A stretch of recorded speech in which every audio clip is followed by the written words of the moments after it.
Se os audiolivros deste canal contribuíram de alguma forma para a sua vida, considere apoiar nosso trabalho com uma doação. Sua contribuição é essencial para que possamos continuar produzindo e compartilhando conteúdo de qualidade. O link para a doação via Pix está disponível na descrição. Obrigado. Capítulo 20. Em direção a Tacaridar. Mais tarde, naquele dia, após seu encontro com Rand, Egwene estendeu o sangreal de Vorá à sua frente e teceu fogo. Fios se juntaram, pequenas fitas brilhantes formando uma trama complexa no ar à sua frente. Ela quase conseguia sentir o calor deles brilhando sobre ela, deixando sua pele com um tom alaranjado intenso. Ela terminou a trama, e uma bola de fogo do tamanho de uma pedra se projetou no ar, crepitando e rugindo. Caiu sobre o topo da colina distante como um meteoro. A explosão arremessou para longe os Trollocs que empunhavam arcos, espalhando suas carcaças. Romanda abriu um portal ao lado de Egwene. Romanda estava entre os amarelos que insistiram em permanecer na frente de batalha para fornecer cura de emergência. Ela e sua pequena tripulação foram inestimáveis em salvar vidas. Hoje, porém, não haveria oportunidade para cura. Os Trollocs haviam recuado para as colinas, como Bryne havia indicado. Após um dia e meio de descanso, muitas Aes Sedai estavam recuperadas. Não com força total, não depois de mais de uma semana de combate extenuante, mas o suficiente. Gavin pulou pelo portal logo após ele se abrir, com a espada desembainhada. Egwene a seguiu, acompanhada de Romanda, Lelaine, Leane, Silviana, Raemassa e um punhado de guardiões e soldados. Eles saíram para o topo da colina que Egwene acabará de atravessar. A terra carbonizada ainda estava quente sob seus pés, enegrecida, o cheiro de carne queimada pairava no ar. Esta colina ficava bem no meio do exército Trolloc. Por toda parte, criaturas das sombras corriam em busca de segurança para todos os lados. Romanda segurava o portal e Silviana começou a tecer o ar para criar uma cúpula de vento contra as flechas. Os demais começaram a enviar teias para fora. Os Trollocs reagiram lentamente, estavam esperando ali, nestas colinas, prontos para avançar pelos vales quando o exército de Egwene entrasse. Normalmente, isso teria sido um desastre. Os Trollocs poderiam fazer chover projéteis sobre as tropas de Egwene, e sua cavalaria estaria em desvantagem tentando subir aquelas colinas. O topo das colinas teria dado aos Trollocs e aos Fades uma perspectiva melhor para identificar pontos fracos nas forças de Egwene e atacar de acordo. Egwene e seus comandantes não estavam dispostos a dar essa vantagem ao inimigo. As feras se dispersaram quando a batalha se inverteu, com as Aes Sedai tomando o topo das colinas. Algumas das feras tentaram atacar e retomá-las, mas outras fugiram para salvar suas vidas. A cavalaria pesada de Egwene veio em seguida, avançando ruidosamente pelos vales. O que antes fora uma posição muito eficiente para os Trollocs tornou-se um campo de extermínio. Com os arqueiros Trollocs removidos pelas Aes Sedai, a cavalaria pesada pôde matar praticamente sem ser incomodada. Isso abriu caminho para a infantaria, que marchou em formação para repelir os Trollocs, esmagando-os contra as encostas para que as Aes Sedai pudessem matá-los em grupos. Infelizmente, os Trollocs estavam mais acostumados a enfrentar o poder único. Ou isso, ou Myrdraal havia se tornado mais meticuloso em encorajá-los. Logo, grupos mais coordenados de Trollocs avançaram sobre os topos das colinas, enquanto outros conseguiram resistir ao ataque a pé. Bryne tem razão, pensou Egwene, arrasando um contingente de Trollocs que quase alcançara com as garras. Os desvanecidos estão ligados aos Trollocs novamente. Os proles das sombras hesitaram em usar essa tática recentemente, pois matar os desvanecidos derrubaria todos os Trollocs ligados. No entanto, ela suspeitava que essa era a única maneira de fazer os Trollocs escalarem em direção à morte quase certa naquelas colinas.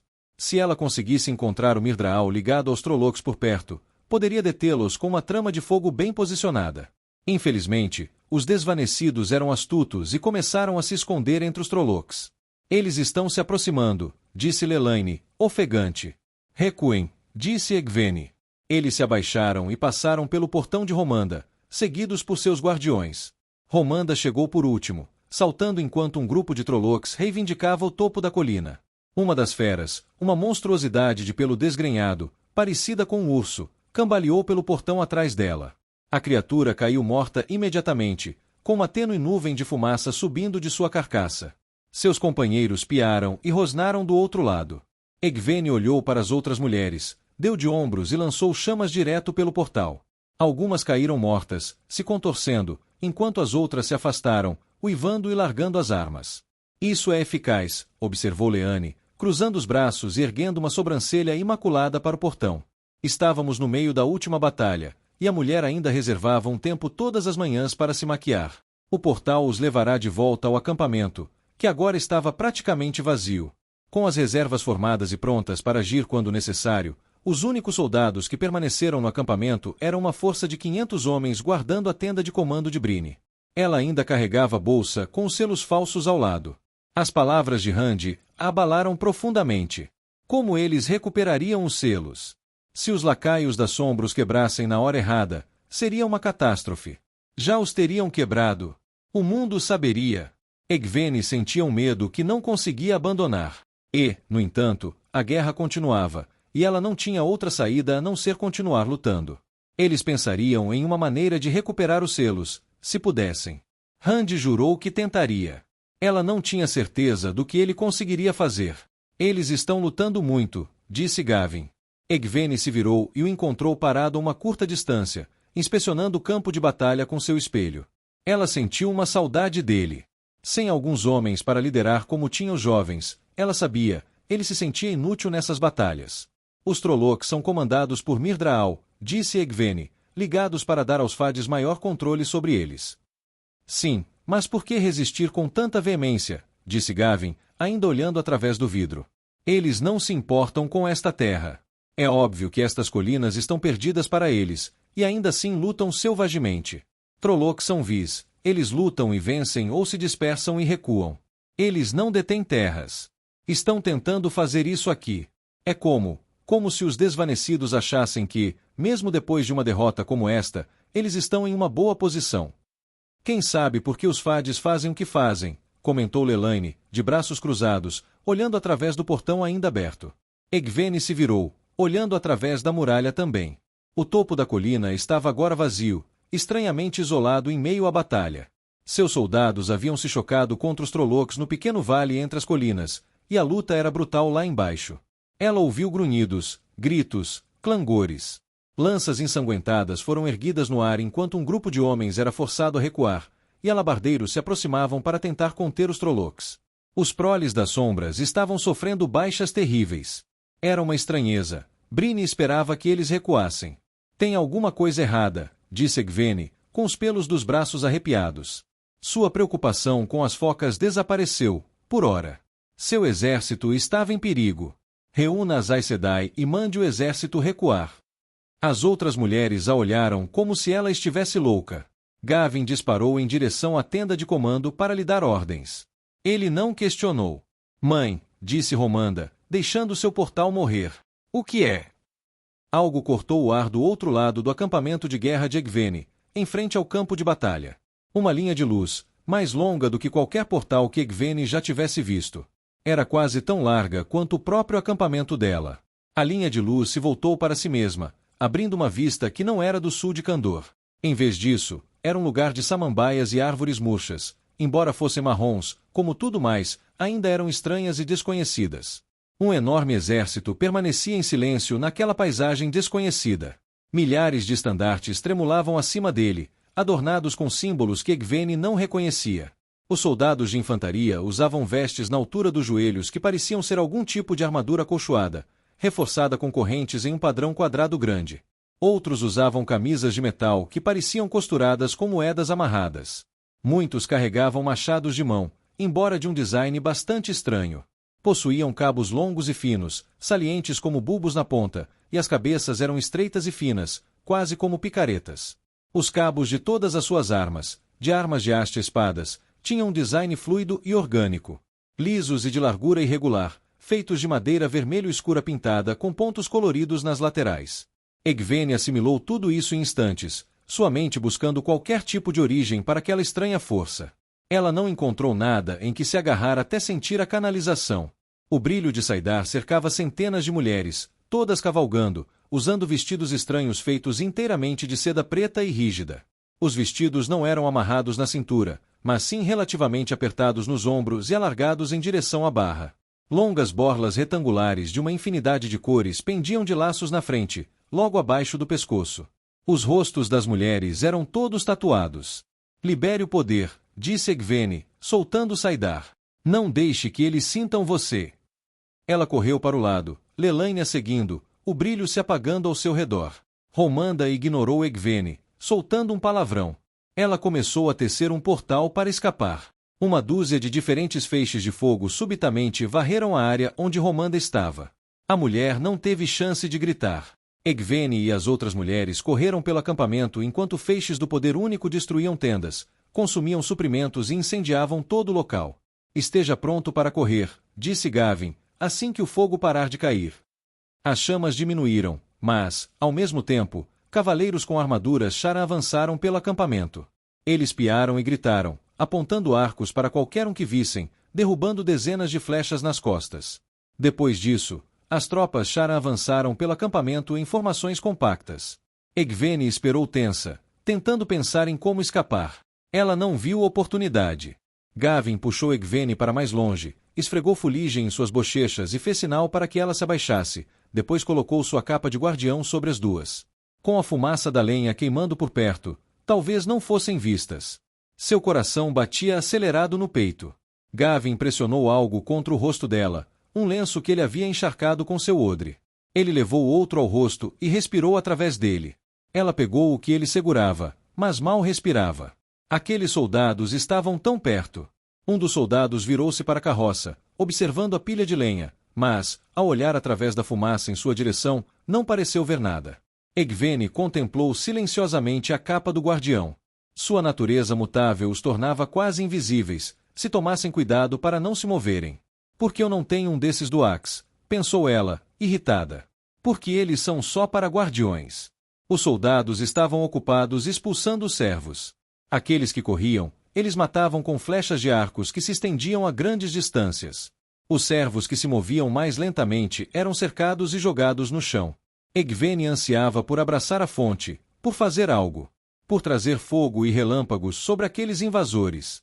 Ela ainda tinha o Sangreal de Vorá. Ela podia. Ela rejeitou essa linha de pensamento. Estava cercada pelo inimigo, e a rápida reação dos canalizadores indicava que estavam à espreita de Aes Sedai. Se ela tecesse por um único instante, seria morta antes de conseguir escapar. Ela se aninhou ao lado de Gavin, sob sua capa, torcendo para que nenhum dos canalizadores de Sharan se aproximasse o suficiente para sentir sua habilidade. Ela podia usar uma tecelagem para esconder essa habilidade, mas teria que canalizar primeiro para usá-la. Ousaria tentar isso? Eles se esconderam por uma boa hora ou mais. Se a cobertura de nuvens não fosse tão completa, lançando a terra em um crepúsculo perpétuo, eles certamente teriam sido avistados, com ou sem capa.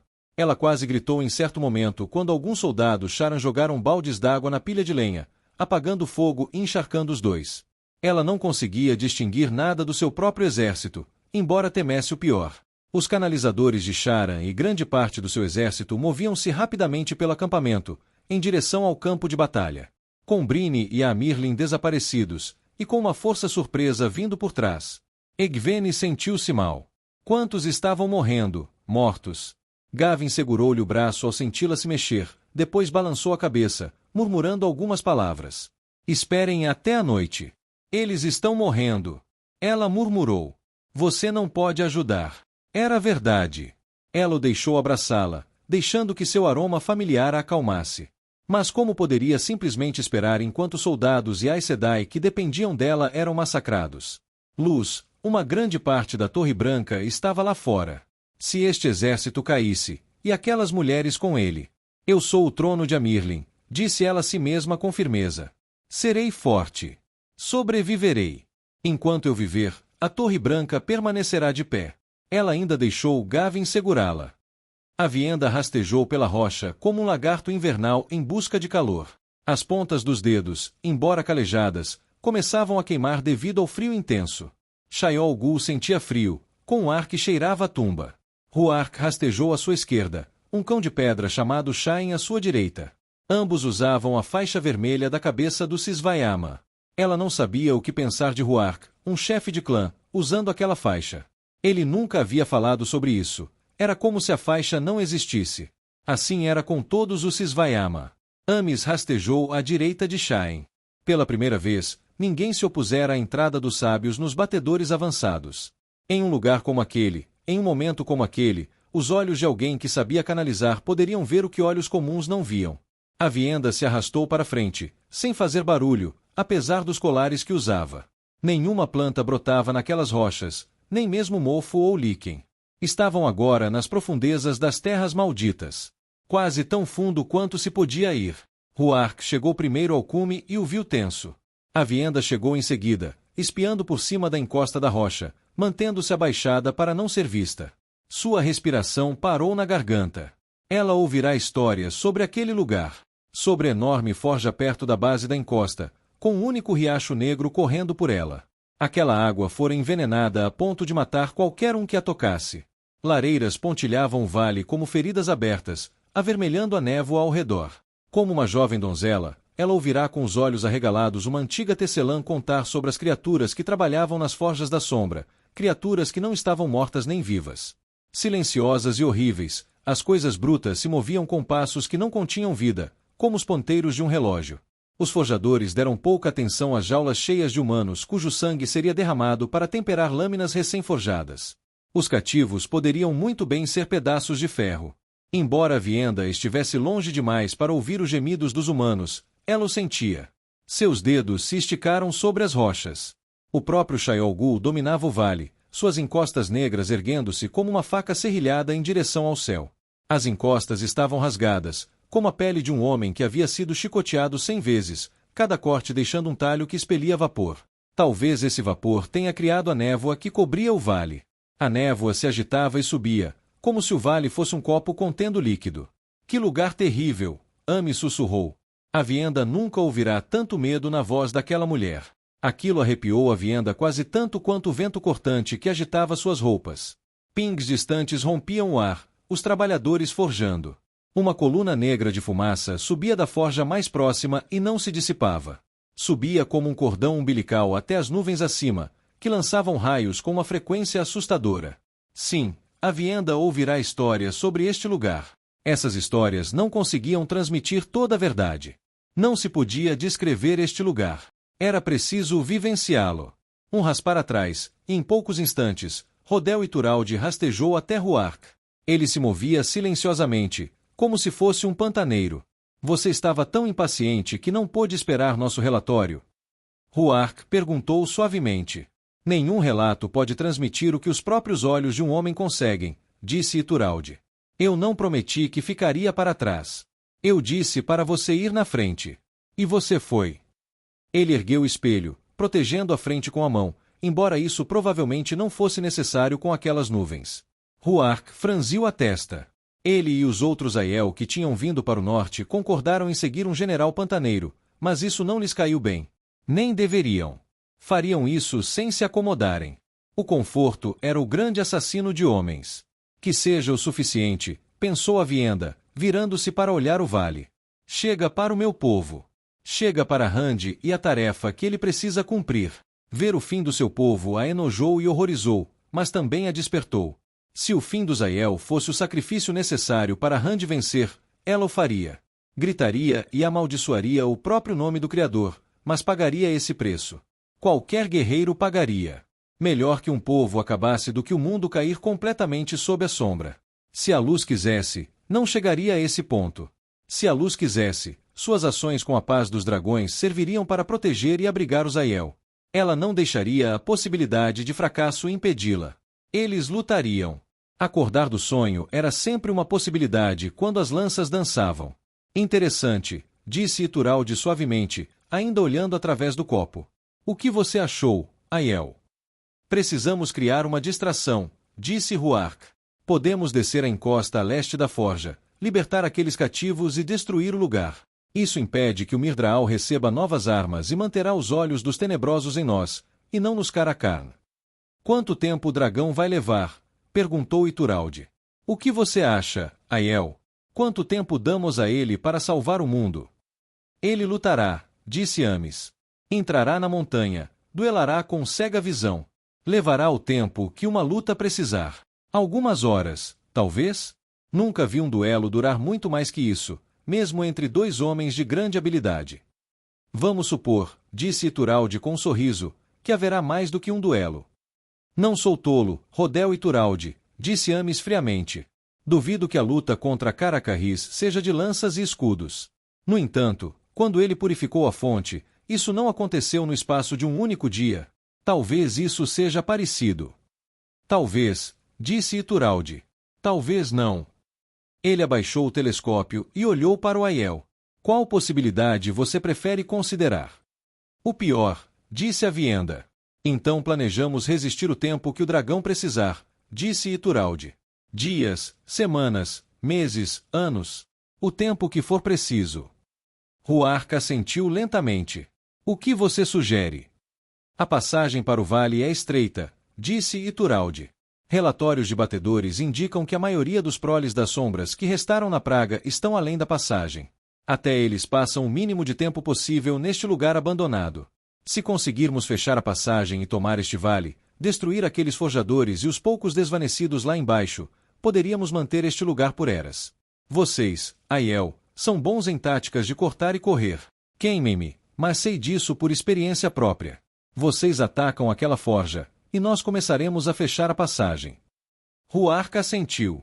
É um bom plano. Os 4 desceram a serra até onde Rand esperava, vestido de vermelho e dourado, braços às costas, acompanhado por uma força de 20 donzelas e 6 Ashamen, além de Ninaeve e Moiraine. Ele parecia muito perturbado por alguma coisa, ela podia sentir sua ansiedade, embora devesse estar satisfeito. Ele havia convencido o Seanchan a lutar. O que o perturbara tanto em seu encontro com Egwene Alveri? Rand virou-se e olhou para cima, em direção ao pico de Shaiol Ghul. Ao encará-lo, suas emoções mudaram. Parecia um homem olhando para uma fonte na Terra Tríplice, saboreando a ideia de água fresca. A Vienda podia sentir sua expectativa. Havia também medo nele, é claro. Nenhum guerreiro jamais se livrou completamente do medo. Ele o controlou, subjugou-o com a sede de continuar a luta, de se testar. Homens ou mulheres não podiam se conhecer, não verdadeiramente, até serem levados ao seu limite absoluto.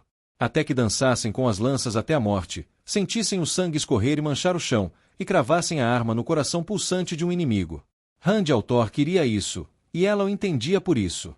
Estranho perceber, depois de todo esse tempo, o quão parecidos eles eram. Ela se aproximou dele, e ele se moveu para ficar ao lado dela, com o ombro tocando dela. Ele não a abraçou, e ela não apertou a mão dele. Ele não a possuía, e ela não o possuía. O ato de se mover para que olhassem na mesma direção significava muito mais para ela do que qualquer outro gesto. Sombra do meu coração, ele disse suavemente, observando seu Ashamen abrir um portal. O que você viu? Um túmulo, ela respondeu. Meu. Não. O do seu inimigo. O lugar onde ele foi enterrado uma vez, e o lugar onde ele dormirá novamente. Algo endureceu dentro de Rand. Ela podia sentir isso, sua determinação. Você quer matá-lo, sussurrou a Vienda. O próprio cego. Sim. Ela esperou. Outros me dizem que sou um tolo por pensar isso, disse Rand. Seus guardas atravessaram o portal para retornar a Merrilor. Nenhum guerreiro deve entrar em uma batalha sem a intenção de vê-la terminada, disse a Vienda. Ela hesitou depois de dizer isso, mas algo mais lhe ocorreu. O que foi? Rand perguntou. Bem, a maior vitória seria tomar o Gaishain do seu inimigo. Duvido que ele se submeteria a isso, disse Rand. Não brinque, disse ela, dando-lhe uma cotovelada na lateral do corpo e recebendo um grunhido. Isso precisa ser considerado, Rand al'Thor. Qual é a melhor maneira de Gietó? Aprisionar o tenebroso é como levá-lo para Gaishain? Se for, esse seria o caminho certo. Não tenho certeza se me importo com o que é apropriado desta vez, a Vienda. Um guerreiro deve sempre considerar Gietó, disse ela severamente. Eu não lhe ensinei nada. Não fale assim, ou você me envergonhará novamente diante dos outros sábios. Eu esperava que, considerando como nosso relacionamento progrediu, terminássemos com as palestras, a Vienda. Você achou que se aproximar de mim acabaria com as palestras? Perguntou ela, perplexa. Rand al'Thor, eu já estive entre esposas de pantaneiros e vi que elas... Ele balançou a cabeça, liderando o caminho através do portão, seguido por a Vienda. Parecia divertido, e isso era bom. Um pouco de sua ansiedade havia desaparecido. Mas, na verdade, não era uma brincadeira. Os pantaneiros não tinham bom senso de humor. Às vezes, não sabiam nem quando rir. Do outro lado do portão, eles entraram em um acampamento composto por muitos grupos. Rand comandava as donzelas e o Sisvayama, juntamente com a maioria dos sábios. Logo do lado de fora do acampamento Aiel estavam as Aes Sedai. Rand comandava cerca de 3 dúzias, todas as Aes Sedai que haviam jurado a ele pessoalmente, e a maioria delas ligadas ao seu Ashamen. Isso significava mais 2 dúzias de Ashamen, de várias patentes. Ele também tinha Rodel e Turalde e sua tropa, composta principalmente por Domani. Seu rei, com sua barba rala e a pinta na bochecha, cavalgava com eles também, mas deixou o comando para o grande capitão. O monarca gesticulou e Turalde se aproximou para apresentar um relatório. Alsalon parecia desconfortável perto de Rand e não fazia nenhuma excursão quando o dragão fazia. A Vienda gostou desse arranjo. Ela não tinha certeza se confiava naquele Alsalon. Do lado de fora das tendas Aiel, acampava outra grande força militar, o exército Tairen, incluindo a força de elite conhecida como os Defensores da Pedra, liderada por um homem chamado Rodrivar Tiera. Seu rei também estava com eles e era geralmente considerado a autoridade máxima em seus exércitos reunidos, além de Rand. Os Tairen seriam uma parte fundamental dos planos de Rodel e Turalde. Por mais que a Vienda se irritasse em admitir, Turalde estava certo. Os Aiel não eram uma força defensiva e, embora pudessem segurar uma passagem se necessário, seriam mais bem utilizados em manobras ofensivas. Os Tairen seriam perfeitos para defender o território. Possuíam companhias de lanceiros bem treinados e uma estandarte completa de besteiros com um novo tipo de manivela de besta, conhecimento que os ferreiros tinham acabado de adquirir. Eles haviam passado a última semana convertendo o equipamento para o novo estilo. Havia outro grupo na força de Rand, e era o mais desconcertante para a Vienda. Jurados pelos dragões em grande número. Eles acampavam juntos e hasteavam uma bandeira que colocava a imagem do dragão sobre o antigo símbolo das Aes Sedai. O grupo era composto por homens comuns, soldados, lordes, damas e algumas Aes Sedai e guardiões.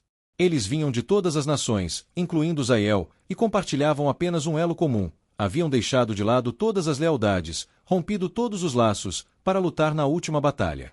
A Vienda ouvirá rumores desconfortáveis de que muitos dos Aiel entre eles eram Gaishain que haviam deixado de lado o branco, alegando que o retomariam quando a última batalha fosse vencida. Dizia-se que a chegada de Rand rompia todos os laços com os homens. Juramentos se desfaziam quando ele se aproximava, e qualquer lealdade ou aliança era secundária à necessidade de servi-lo nesta última luta pela humanidade. Parte dela queria dar um nome àquela tolice pantanosa, mas talvez usasse o termo com muita facilidade. Um sábio precisava enxergar com mais clareza do que isso. Agora que estavam do outro lado do portal, a Vienda finalmente se permitiu libertar Saidar. O mundo ao seu redor se tornou monótono, a sensação adicional de vida e maravilha se esvaindo. Cada vez que ela libertava o poder único, sentia-se um pouco vazia, a alegria e a emoção agora passadas, superadas. Turalde e Huarc foram se juntar ao rei Darlin, conversando sobre seus planos de batalha. A Vienda se juntou a Rand enquanto ele caminhava em direção à sua tenda. A adaga funcionou, disse Rand. Ele se abaixou e tocou a bainha negra que continha a adaga cega. Arton. Eu já tinha ouvido falar deles, lá na Era das Lendas, mas ninguém criou um. Quem será que finalmente conseguiu? Tem certeza de que funcionou? Perguntou a Vienda. Ele poderia estar observando você, mas não expôs a mão. Não, eu teria sentido a tensão, disse Rand. Funcionou. Com isso, ele não vai me sentir até eu chegar bem perto do furo. Quando souber que estou lá, terá dificuldade em me imaginar me atacando diretamente. A Vienda, que você encontre isso e o identifique quando fez, que Elaine o entregue para mim. O padrão nos conecta a todos onde precisamos estar. Rand sorriu e acrescentou, Elaine parecia triste quando me deu a adaga. Acho que uma parte dela queria ficar com ela porque isso a permitiria xingar o nome do Tenebroso sem chamar a atenção dele. Será que este é realmente o momento para a leviandade? Perguntou a Vienda, olhando com uma expressão carrancuda. Se alguma vez houve necessidade de rir, é agora, disse Rand, embora o riso parecesse ter desaparecido de sua voz. A ansiedade retornou quando chegaram à sua tenda. O que está te incomodando? A Vienda perguntou. Eles têm os lacres, disse Rand. O que? Só Egwene sabe, mas é verdade. Foram roubados, talvez do meu esconderijo, talvez depois que os entreguei a Egwene. Então eles estão quebrados. Não, disse Rand. Eu sentiria isso. Acho que eles devem estar esperando. Talvez saibam que, ao romper os selos, eles abrem caminho para que eu possa refazer a prisão dele. Eles os romperão no momento errado, para deixar o Tenebroso tocar o mundo, talvez para lhe dar a força necessária para me subjugar enquanto eu enfrento. Vamos encontrar um jeito de impedir isso, disse a Vienda, com a voz firme. Ele olhou para ela e sorriu. Sempre o guerreiro. Claro. O que mais ela seria? Tenho outra preocupação. O renegado tentará me atacar quando eu entrar para enfrentá-lo. O tenebroso não pode me ver, não sabe onde estou e, portanto, está enviando algumas de suas forças para cada uma das diferentes frentes de batalha. A sombra pressiona Lan com força, tentando destruí-lo. O tenebroso pressiona Elaine quase com a mesma força em Cairhien. Apenas Egwene parece estar tendo algum sucesso. Ele me procura em cada um desses campos de batalha, enviando suas criaturas em grande número. Quando atacarmos Shayol Ghul, seremos capazes de defender o vale contra exércitos. Os renegados, no entanto, virão por portais.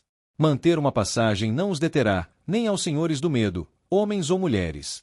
Meu confronto com o tenebroso os atrairá como a purificação, só que com uma urgência 1000 vezes maior. Eles virão, com fogo e trovão, e matarão. Nós também. Estou contando com isso, disse Rand.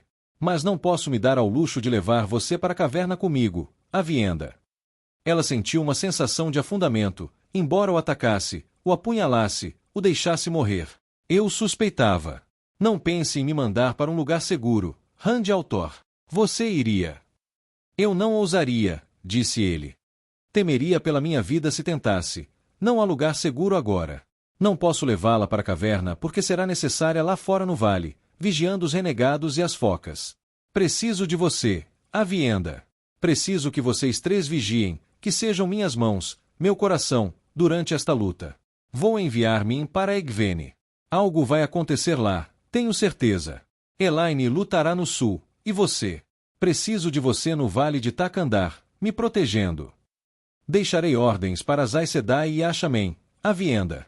Ituralde lidera nossas tropas, mas você comanda nossos canalizadores em Shayol Ghul. Você deve impedir que o inimigo entre na caverna atrás de mim. Você é minha lança nesta batalha. Se eles me alcançarem enquanto eu estiver na caverna, estarei indefeso. O que eu preciso fazer exigirá tudo de mim, toda a minha concentração, cada resquício de poder que eu tiver. Serei como um bebê deitado na selva, indefeso contra as feras. E como isso é diferente de como você normalmente é, Rand Altor? Ela perguntou. Ele riu. Era bom poder ver e sentir aquele sorriso. Achei que você tinha dito que não era hora de leviandade. Alguém precisa mantê-la humilde, disse a Vienda. Não seria bom você se achar grandiosa só porque salvou o mundo. Ele riu novamente, conduzindo-a até a tenda onde Min estava. Ninaeve e Moiraine também esperavam lá, uma com expressão de irritação, a outra, serenidade. Ninaeve parecia muito estranha com o cabelo comprido o suficiente para trançar. Hoje, ela o havia prendido e prendido para trás. Moiraine sentou-se calmamente sobre uma grande pedra, com Calandor, a espada que não é uma espada, sobre seu colo, uma das mãos apoiada protetoramente no punho. Tom sentou-se ao lado dela, talhando um graveto e assobiando baixinho para si mesmo. Você deveria ter me levado, Rand, disse Ninaeve, cruzando os braços. Você tinha trabalho a fazer, disse Rand. Você tentou como eu instruí. Várias e várias vezes, disse Ninaeve. Não há como contornar a falha, Rand. Você não pode usar Calandor. Será muito perigoso. Rand aproximou-se de Moiraine, estendendo a mão, e ela ergueu Calandor para que ele a pegasse. Ele a ergueu diante de si, observando através de sua substância cristalina. Ela começou a brilhar suavemente. Min, tenho uma tarefa para você, sussurrou. Egwene está progredindo bem, e sinto que sua frente de batalha será fundamental. Desejo que você vá observá-la e a Imperatriz Seanchan, a quem convidei para se juntar a essa frente de batalha assim que suas forças estiverem prontas. Você gostaria que os Seanchan se juntassem à frente de batalha de Egwene? Perguntou Moiraine, horrorizada. Isso é sensato. Não consigo distinguir sabedoria de arrogância hoje em dia, disse Rand. Mas eu me sentiria melhor se alguém estivesse de olho nessas duas facções. Min, você faria isso. Eu estava esperando. Min desviou o olhar. Esperando que ele a levasse para a caverna, pensou a Vienda. Mas é claro que não podia. Desculpe, Min, disse Rand. Mas eu preciso de você. Eu farei isso. Rand, disse Ninaeve. Você está levando Calandor quando o ataca? A fraqueza dele, Enquanto você estiver canalizando para aquela coisa, qualquer um pode tomar o controle de você. Eles podem te usar e atrair o poder único através de Kalandor para dentro de você até que ele te esgote, deixando você impotente e deixando-os com a força para arrasar montanhas e destruir cidades. Eu pego, disse Randy. Mas é uma armadilha, disse Ninaeve. Sim, disse Randy, parecendo cansado. Uma armadilha na qual devo cair e permitir que se feche sobre mim. Ele riu de repente, jogando a cabeça para trás. Como sempre. Por que eu deveria estar surpreso? Espalhe a notícia, Ninaeve. Conte a Ituralde, Ruark, Rei Darling. Amanhã, invadiremos Shaiol Gu e a reivindicaremos como nossa. Se tivermos que colocar a cabeça na boca do leão, vamos garantir que ele se engasgue com a nossa carne.